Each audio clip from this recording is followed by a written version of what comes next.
Hi guys, Britt Tech here, and today I'm going to be showing you how to use your breathing app.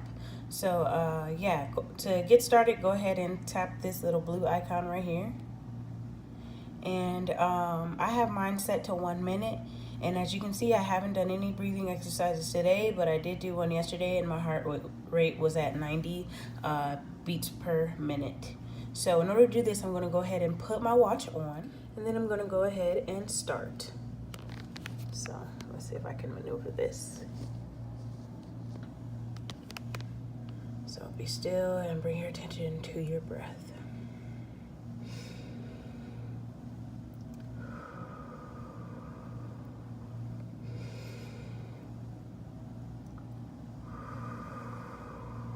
So pretty much just follow the on-screen instructions.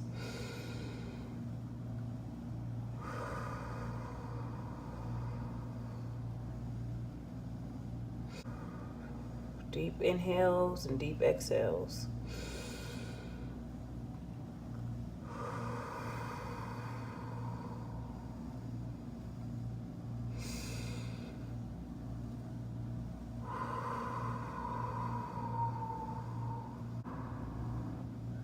And I'm doing this for about a minute, and as you can see, well done. And I've been walking around, so my heart rate is a little elevated. It's at 104 BPM. So yeah guys, that is how you use your breathing application on the Apple Watch. Hope this helps.